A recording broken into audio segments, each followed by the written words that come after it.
No, it was just the end of the song. My name is Henrik de Moel. I'm the General Secretary of the AOB. We are the largest education union in the Netherlands. Well, there are a couple of ways that it happens. The major changes happen when the government issues changes, like for the curriculum, or and the number of hours that students go to school. But there are also changes that happen in schools themselves, what we call the MESA niveau.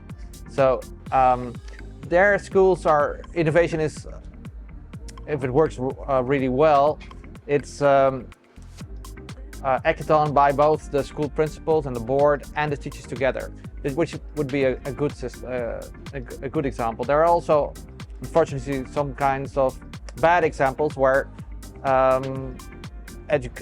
changes are dropped top down, and which more often than not don't work at all.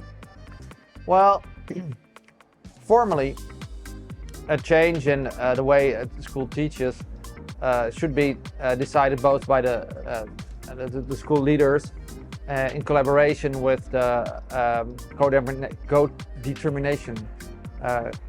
So that will be like a group of teachers, parents and students. That should be the optimal way. But we see sometimes, as I said, you have cases where that's not happening. Well, most of the really big changes come from the national level, and they'll be introduced in Parliament and or by the Minister of Education. Education in Holland is very decentralized, so there's a lot of power with the school boards. The last major national change was, I think, almost 15 years ago, and that didn't work at all. So they decided, they had a big parliamentary inquiry about that, so they decided that they would no longer specify the how, only the what.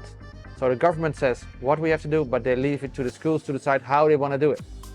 So that's the principle.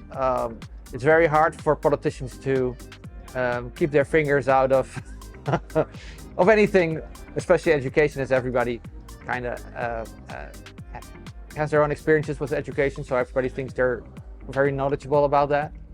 So we're having a big discussion nowadays about, for instance, how many hours students should go to school, because in the Netherlands, students go to school longer than in other countries. So that's a big discussion. It's taking place on the national level with the government. Well, if it's happening on the national level, then it's up to the unions and the education employers to talk with the government about that. If it's on a school level, it's the individual teachers or groups of teachers or subjects, a group of subject teachers who can directly talk to their school leaders, of course.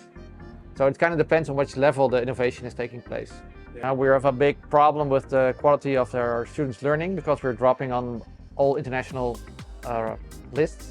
PISA, TALIS, it's not going very well. Major contributing thing there is we have an enormous teacher shortage in the Netherlands, about 15,000 full-time equivalent teachers, which means that 1 in 9 of classes doesn't have their own teacher at the moment in primary education. So it's very hard to, and teaching outcome of how to measure the quality of teaching it's hard. What we do see is that a lot of people who are teaching are not qualified teachers at the moment. Well, I think it will be very important for teachers in their continuing education.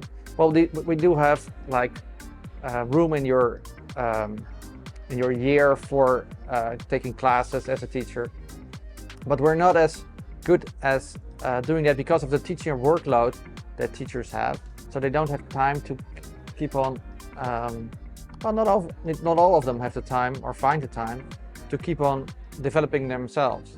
So reducing teacher workload would help, and bringing in time for cooperation would help as well. I would love to, if there would be like a declaration or a final paper which says, well, these ways would help teachers and schools to become more innovative. And let's be clear, innovation isn't the same as more tech or more digitalization. You can be innovative in your own class or by reducing class size, which is a very popular thing happening in Dutch schools at the moment. So Innovation comes in very many different ways.